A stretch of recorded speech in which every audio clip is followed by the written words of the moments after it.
దేశంలో మన వాళ్ళు కనిపిస్తే చాలా సంతోషంగా అనిపిస్తుంది. అంటే మన భాషే మాట్లాడేవాళ్ళు కనిపిస్తే ఇంకా ఆనందం కలిగిస్తుంది.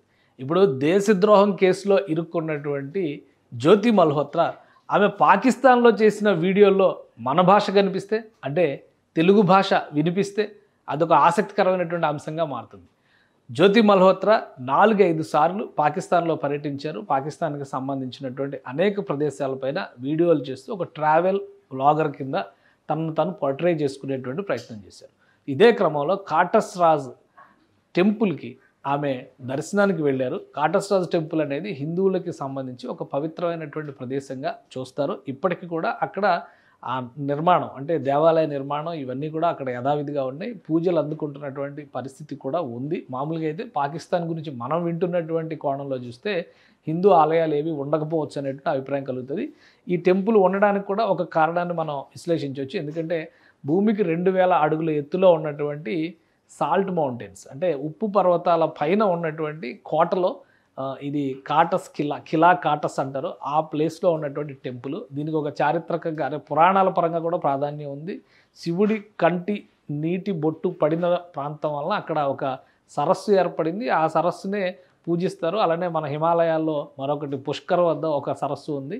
ఇవి రెండు కూడా శివుడి కంటి నుంచి రాలినటువంటి నీటి చుక్కల వలన పుట్టినటువంటి సరస్సులు అంటారు. సో ఒక పవిత్రమైనటువంటి ప్రదేశం భారతంలో ప్రత్యేకత ఉంది. అలానే సింధు నాగరికతకు సంబంధించినటువంటి అవశేషాలు ఉన్నాయి. ఇక్కడ ఎన్నో ప్రత్యేకతలు ఉన్నటువంటి ప్రాంతం. ఆ ప్రాంతానికి దర్శనానికి వెళ్ళినప్పుడు జ్యోతి మల్హోత్రా చేసినటువంటి వీడియోలు అలానే ఆమె చూపించినటువంటి దృశ్యాలు ఇవన్నీ కూడా అందరినీ ఆకట్టుకున్నాయి. అక్కడ టెంపుల్ గురికి సంబంధించినటువంటి చరిత్రను తెలుసుకునేటువంటి క్రమంలో పాకిస్తాన్లో ఇంకా హిందూ దేవాలయాలు ఉన్నాయి. ఎందుకంటే 70 ఏళ్ల పైన అయింది కదా ఈ వీడియో చేసి లాస్ట్ ఇయరే చేసింది. సో ఇవన్నీ చూసినప్పుడు చాలామందికి అదొక రకమైనటువంటి అనుభూతి కలిగేటువంటి అవకాశం ఉంటుంది. అయితే ఇప్పుడు ఈ వీడియోస్ అన్ని స్క్రూటినీ చేస్తుంటే మనకి కలిగేటువంటి అనుభూతి ఏంటంటే తెలుగు భాష తెలుగు పాట ఇందులో వినిపించడం ధ్వనించడం అనేది ఆసక్తికరంగా మారింది. ఈ వీడియోలో ఇది కాటస్ రాజ్ టెంపుల్కి సంబంధించినటువంటి ప్రాంగణం. ఇక్కడ చాలా వరుసగా ఉన్నటువంటి ఒక ఆలయాల సముదాయంగా మనం చెప్పాల్సి ఉంటుంది. ఈ ఆలయాల సముదాయంలోనే ఒక మందిరంలో తెలుగు పాట వినిపించింది. ఆ పాట అందరినీ కూడా ఆకట్టుకున్నది. పైగా ఘంటసాల భూకైలాస్ సినిమాలో పాడినటువంటి పాట. ఒకసారి ఆ పాట ఎక్కడ ప్లే అవుతుందో కరెక్ట్గా అక్కడే మనం చూద్దాము. ఏం జరిగింది అసలు ఎందుకు ఈ పాట వచ్చింది ఇక్కడ అనేటువంటి విషయం కూడా ఆసక్తికరంగా వినిపిస్తుంది.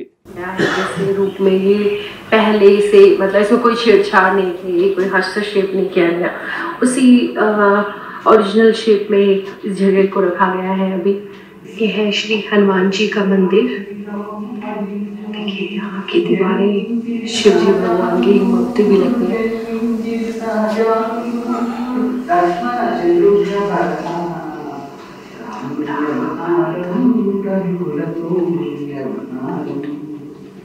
ఈ పాట పాడుతున్నటువంటి వ్యక్తి ఈ కార్నర్లో కూర్చుని కనిపిస్తున్నారు. ఈ దృశ్యంలో చూస్తే కనుక ఒక కార్నర్లో కూర్చున్నటువంటి వ్యక్తి జస్ట్ అట్లా ప్యాన్ ఓవర్లో మిస్ అయిపోతుంది. షార్ట్ చూస్తే కనుక ఈ లోపలికి ఎంటర్ అవుతుంది. హనుమాన్ మందిర్ ఇది.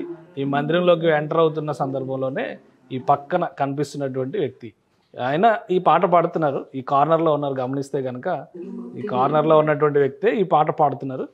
సో తెలుగు పాట అంత దూరంలో అక్కడికి వెళ్ళి ఆయన తెలుగులో పాడేటువంటి అవకాశం ఉంటుందా? ఇప్పుడు నిఘా సంస్థలకు వస్తున్నటువంటి సందేహం కూడా ఇదే. ఎందుకంటే మామూలుగా భారతదేశంలో ఎక్కడైనా ఒక టెంపుల్ కానీ భారతదేశంలో ఉన్నటువంటి ఏ ప్రాంతంలో అయినా తెలుగు వాళ్ళ మాటలు వినిపించాయంటే పెద్దగా ఆసక్తి అందులో ఒక ట్విస్ట్ ఉంటుందని ఎక్స్పెక్ట్ చేయడానికి అవకాశం లేదు. ఉదాహరణకు కాశీకి వెళ్తే చాలామంది తెలుగు వాళ్ళు అక్కడ మనకి దర్శనమిస్తుంటారు. పాకిస్తాన్లో ఒక మారుమూల ఉన్నటువంటి ఈ మందిరంలో తెలుగు పాట ఇది ఈ వ్యక్తి పాడుతున్నటువంటి పాట రాముని అవతారం రవికుల సోముని అవతారం అని చెప్పని ఆయన పాట పాడుతున్నారు. ఇది భూకైలాస్ సినిమాలో పాట. అంటే భూకైలాస్ సినిమా అంటే ఒక 60-70 ఏళ్ల క్రితం వచ్చినటువంటి తెలుగు సినిమా. అప్పటి పాట అక్కడ ఉన్నటువంటి వ్యక్తి పాడుతున్నారు. సో ఈ ట్రాక్ వింటే కొంచెం విశ్వామిత్రుని వెనువెంట త్యాగము కాగల జగనంత అంతము చేయున హర్యకు శాపం అంతము చేయున హర్యకు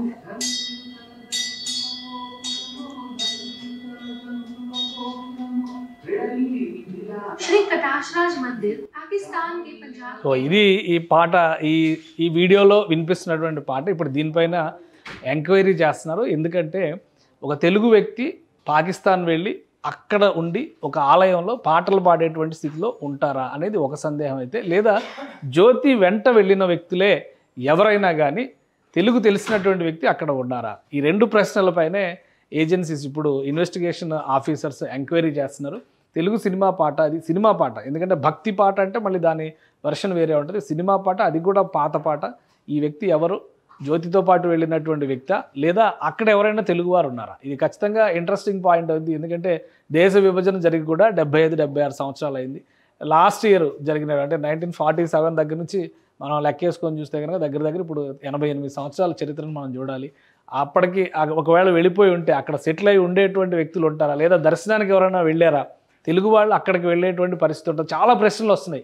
కానీ వినిపిస్తున్నటువంటి భాష మాత్రం చాలా స్పష్టంగా తెలుగు భాష, తెలుగు పాట. అందులో పదాలు ఉపయోగిస్తున్నటువంటి విధానం చూస్తే కొంచెం తెలుగు నేలకి దూరంగా ఉన్న వ్యక్తి వాడుతున్నటువంటి భాషలాగా అనిపిస్తుంది. అందుకనే దీనిపైన ఇప్పుడు అధికారులు ఎంక్వైరీ చేస్తున్నట్టుగా తెలుస్తుంది. జ్యోతి చేసినటువంటి వీడియోస్లో ఆమెకి ఎవరెవరు సపోర్ట్ చేశారు, ఆమె వెంట వెళ్ళినటువంటి టీం ఎవరు? ఎందుకంటే ఒక వీడియో షూట్ చేయాలంటే కనీసం వీడియోగ్రాఫర్ అన్నా ఉండాలి, కెమెరామెన్ అన్నా ఉండాల్సినటువంటి అవసరం ఉంటుంది. పైగా ఒక మహిళ అంత దూరం వెళ్ళేటువంటి క్రమంలో, దేశ విదేశాలు తిరిగే క్రమంలో ఎవరి సహకారం తీసుకుంది, ఎవరెవరు ఇందులో ముఖ్య పాత్ర పోషించారు, ఈ అంశాలపైన పోలీసులు ఎంక్వైరీ చేస్తున్నారు. ఆమెకు పాస్పోర్టు 2018లో వస్తే ఇప్పటి వరకు దుబాయ్ అంటే యుఏఈ, చైనా, అలానే మలేషియా ఈ ప్రాంతాలన్నింటినీ పర్యటించింది.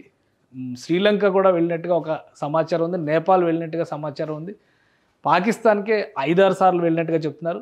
రీసెంట్ టైమ్స్లో బంగ్లాదేశ్ వెళ్ళడానికి ప్రణాళికని సిద్ధం చేసుకుని. అంటే ఈ పహల్గాం ఇన్సిడెంట్ ఇవన్నీ జరిగిన తర్వాత కొంత అప్రమత్తత పాటించి ఉండవచ్చు. ఎందుకంటే పహల్గాం వెళ్ళింది కూడా ఆమె ఈ సంవత్సరం జనవరిలో పహల్గాం వెళ్ళి అక్కడ వీడియో షూట్స్ చేశారు. గుల్మార్గ్ అన్ని ఏరియాస్లో కూడా అక్కడ ఉన్నటువంటి సందర్శనీయ ప్రదేశాలు అన్నింటిలో కూడా ఆమె వీడియోలు చేసింది.